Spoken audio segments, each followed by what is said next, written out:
साहब कहते हैं मैं जिस झगड़े की बात कर रहा हूँ वो झगड़ा भीतर का झगड़ा है, और वही बाहर आता है तो बाहर महाभारत का रूप ले लेता है, महायुद्ध का रूप ले लेता है, वही कई जिंदगियां तबाह कर देता है।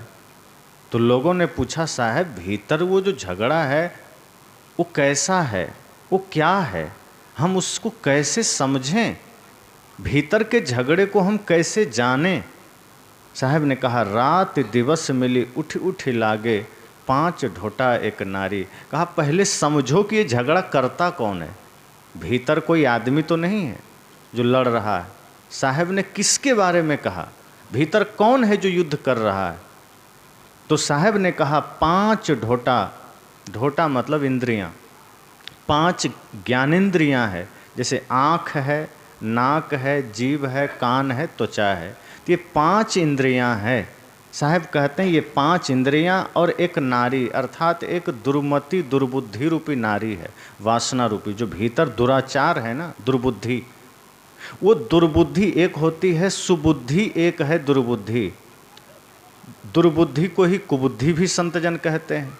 तो वो बुद्धि जो मन को सदैव गलत मार्ग में लगाए, वो बुद्धि जो मन से सदैव गलत काम कराए। साहब कहते हैं एक वो दुर्बुद्धि और 5 लड़के यानी 5 इंद्रियां, ये पांचों छठा मिलकर के, छहों मिलकर के जीव के साथ युद्ध कर रहा है, आत्मा से ही लड़ाई कर रहा है।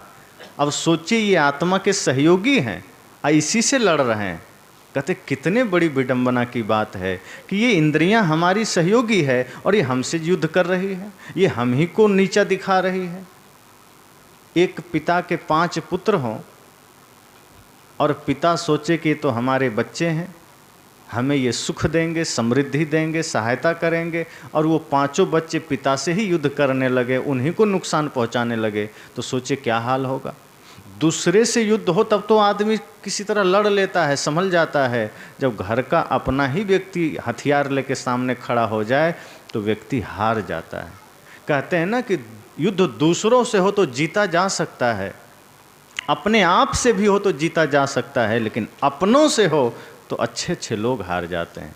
भगवान कृष्ण के बारे में कहा जाता है महाभारत युद्ध में पांडवों को विजय दिला दिए, लेकिन जब उनके ही परिवार में युद्ध शुरू हुआ तो वो भी नतमस्तक हो गए। और सब कहते हैं ना 56 कोटि यादव जहाँ भींजे मुनिजन सहस 88, 56 करोड़ यादव जहाँ भगवान कृष्ण के लिए कहा जाता है, सब मर कट गए आपस में। तो जब युद्ध अपने ही लोग कर बैठे, साहब कहते हैं ये जो अपने जो ज्ञानेंद्रियाँ हैं ये हमारी सहयोगी हैं और यही युद्ध कर रही है। अब लोगों ने कहा साहब बात तो ठीक है कि युद्ध है, पर हमें पता कहाँ चलता है कि युद्ध हो रहा है। आप कह रहे हैं हम मान तो लेंगे, लेकिन कुछ प्रमाण तो होना चाहिए कि इंद्रियां युद्ध कर रही है। हम तो कभी आँख को नहीं देखे गोली लेके किसी पर जाके हमला करते, हम तो कभी कान को नहीं देखे हथियार लेके दौड़ते हुए, हम तो कभी नहीं देखे नाक को गाली देते हुए। आप कैसे कह रहे हैं युद्ध। साहब ने कहा वो जो तुम बता रहे हो बाहर का युद्ध का प्रतीक है, भीतर जो युद्ध चल रहा है, इंद्रियों के द्वारा जो लड़ाई चल रही है वो लड़ाई कुछ अलग है, उससे जीव परेशान हो रहा है। तब साहब ने कहा युद्ध ये है कि न्यारो न्यारो भोजन चाहे 5 अधिक सवादी। कहा ये इंद्रियों का जो युद्ध है ना, ये सबका अलग अलग ढंग से युद्ध है। ये 5 जो इंद्रियां हैं ये अपना अलग अलग भोजन चाह रहे हैं, ये अपना अलग अलग आहार चाह रही हैं, कोई किसी के आहार से संतुष्ट नहीं है। सब लड़ रहे हैं कि नहीं मुझे मेरा आहार चाहिए, मुझे मेरा आहार चाहिए। 5 अधिक स्वादी, 5 बहुत ही स्वादासक्त है। जैसे कई लोग बहुत स्वाद से कई चीज़ें मतलब शौकीन होते हैं, स्वादासक्त जिसको बोलते हैं, खाने पीने के शौकीन। उनको जब तक 2-4 सब्जी, बढ़िया मिठाई या चटनी या अन्य पूरा व्यंजन नहीं मिलेगा वो खाएंगे नहीं, उनको लगेगा थोड़ा ये थोड़ा ये। साहब कहते हैं ऐसे ही ये जो 5 हैं ना, ये आँख, नाक, कान, जीभ, त्वचा, ये 5 बड़े ही स्वादु हैं। इनको जब तक पूरा आहार नहीं मिलता है ये किसी की नहीं सुनते हैं। तो लोगों ने कहा ये कैसे पता चलेगा 5 क्या आहार चाहते हैं। कहा आँख सुंदर रूप देखना चाहती है, इसका यही भोजन है। जब तक इसको सुंदर रूप नहीं मिलेगा ये आपको चैन से बैठने ही नहीं देगा। आप सब अनुभव कीजिएगा, कभी आप घूमने जाते हैं तो कुछ अच्छी जगहें दिख जाती है तो आप कहते हैं रुको रुको फ़ोटो ले लेना है। एक अच्छी जगह को आपके तक कौन पहुंचाया? आँख। इसी ने पहले देखा और देखते ही आपको सूचना दिया मन को कि वाह इधर चलो, और मन को जैसे ही सूचना दिया मन आपको धक्का दिया कि नहीं नहीं इधर चलो, यहाँ एक सेल्फी हो जाए, एक फ़ोटो हो जाए। अब आँख को तो मिल गया, अब नाक को नहीं मिला तो नाक बैठने देगा? वो कहेगा रुको वहाँ फूल दिख रहा है, पहले वहाँ चलो, वहाँ कुछ सूंघ लें। नाक को गंध चाहिए, नाक आपको वहाँ रुकने नहीं देगा, वो कहेगा वहाँ चलो फुलवारी में, वहाँ हमको गंध लेना है। अब जब ये दोनों का भोजन आप दे दिए तब कान कहेगा हम खाली बैठे रहें, हमको भी कुछ बढ़िया संगीत सुनाओ, मोबाइल में गाना नहीं है लगाओ। और नहीं लगाएंगे तब कान आपको परेशान करेगा कि आँख को तो दे दिया तुमने, नाक को भी दे दिया, हम क्या ऐसे फालतू, कुछ तो सुनाओ। या तो चलो थिएटर में चलो, सिनेमा हॉल में चलो, किसी का गीत सुनो, मोबाइल में ही लगाओ, टीवी में लगाओ, कान आपको बैठने नहीं देगा। तो आँख को आपने भोजन दिया, नाक को भी आपने भोजन दिया, कान को भी दिया, अब इन सब को दे दिया तो जीभ कहती है कि हम भी फालतू थोड़े आए हैं, चलो कहीं रेस्टोरेंट में कुछ हो जाए, चाउमीन बर्गर पिज़्ज़ा कुछ तो होना चाहिए। अब ये जीभ को भी अपना चाहिए आहार, वो कान के आहार से संतुष्ट नहीं है, नाक के आहार से कान संतुष्ट नहीं है, कान के भोजन से आँख संतुष्ट नहीं है। पांचों में लड़ाई है। अगर पांचों में लड़ाई नहीं होती तो एक को मिल जाता, चार संतुष्ट हो जाते, होता नहीं। अगर भाईचारा रहता, चार भाई है, एक को आप कुछ दे दीजिए और तीनों में प्रेम है चारों में, तो तीन भाई कहते हैं कोई बात नहीं, हमारे भाई को ही तो मिला, क्यों झगड़ना, हम बांट के खा लेंगे।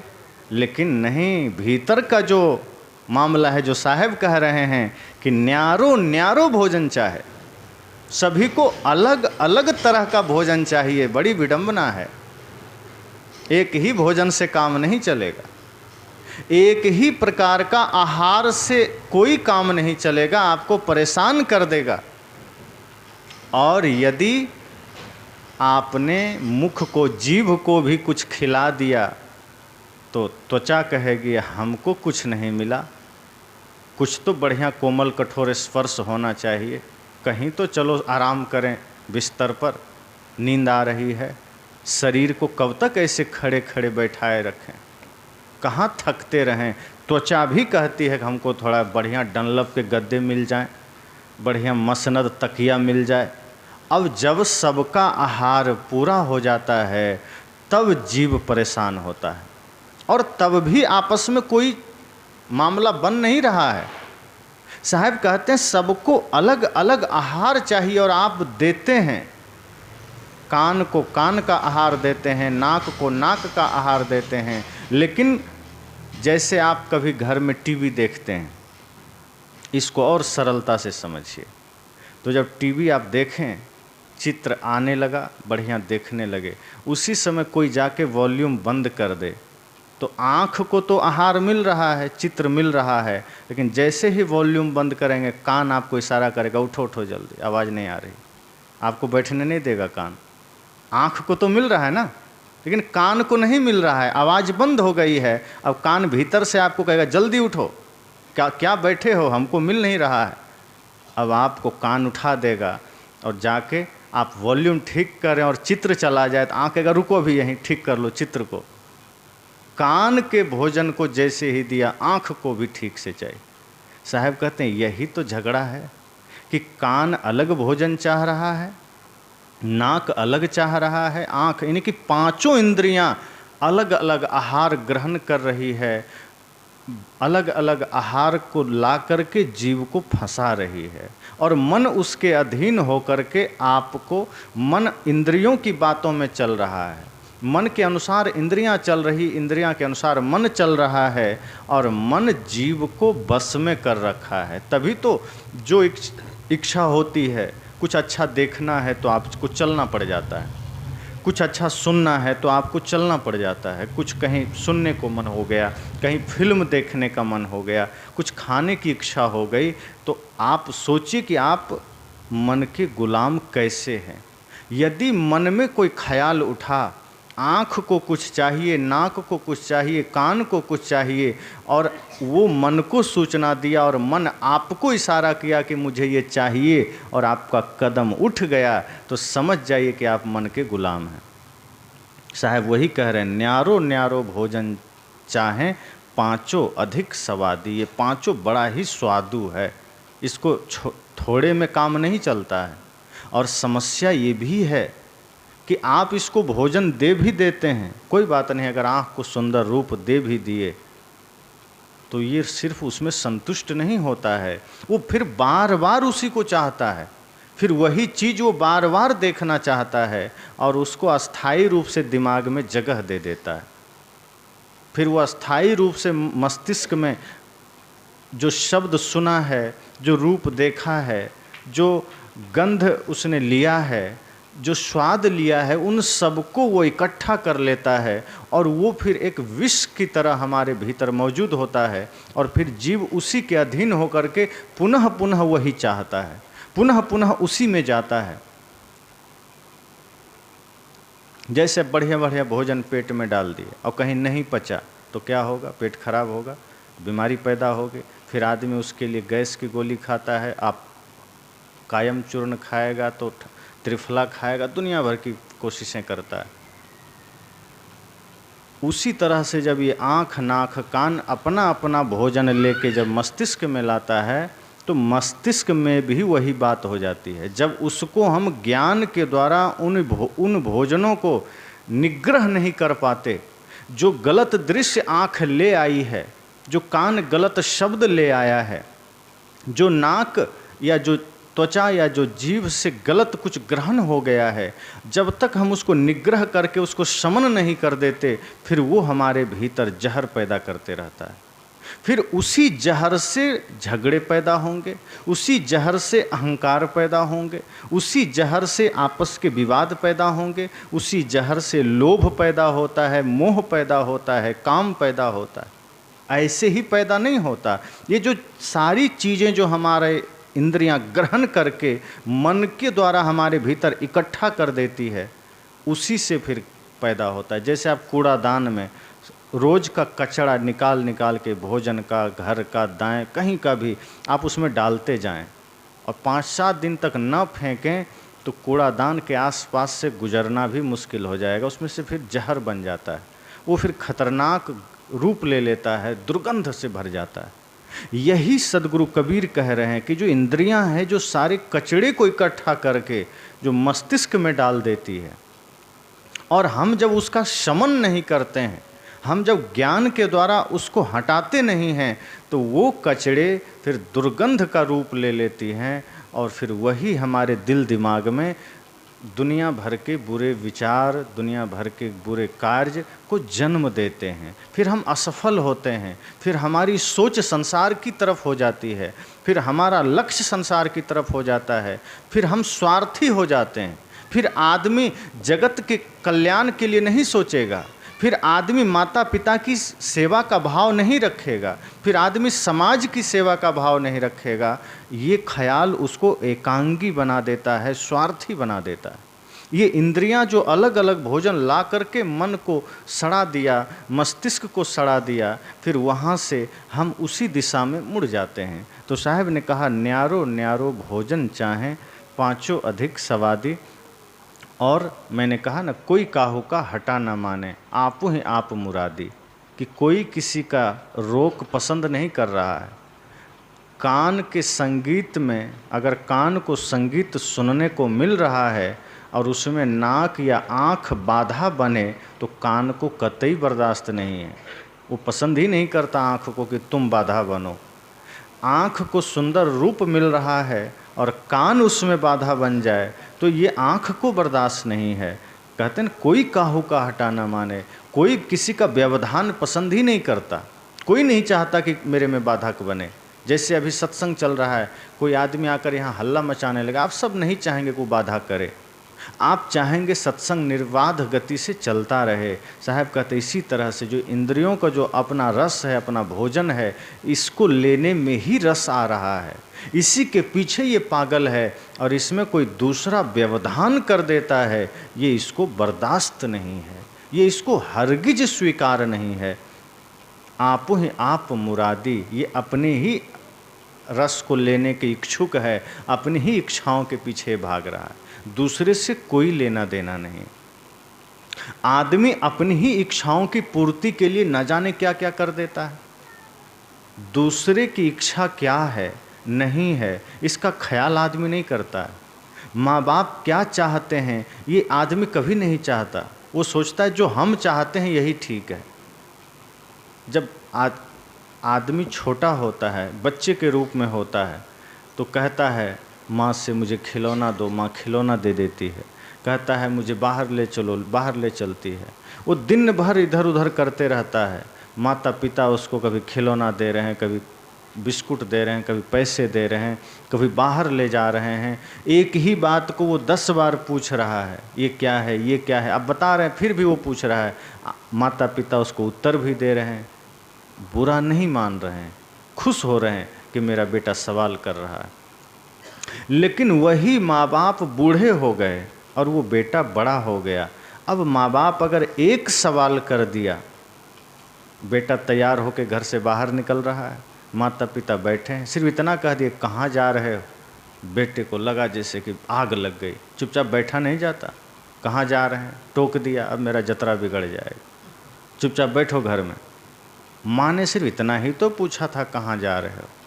हम अपनी इच्छाओं को इतना विस्तार कर लेते हैं कि उसमें किसी का रोक पसंद नहीं है, और ख़ास करके उनका भी नहीं जो हमें जन्म दिए हैं, जो ना जाने हमारी कितनी इच्छाओं को सुन सुनकर, व्यर्थ की इच्छाओं को सुन सुनकर पूरा किया है बचपन में। साहब कहते ये इच्छाएं बड़ी अनंत है। ये जब व्यक्ति के भीतर विस्तार रूप ले लेती है इच्छाएं, तो आदमी को बहुत पतन में लेके चली जाती है। फिर आदमी सही गलत नहीं सोच पाता, वो इच्छाओं के पीछे भागता है। आप देखें, कोई आदमी झोपड़ी में था, बहुत सुखी था, खा पी रहा था, बढ़िया था, कोई दिक्कत नहीं थी, लेकिन बगल में किसी ने मकान बना लिया पक्का।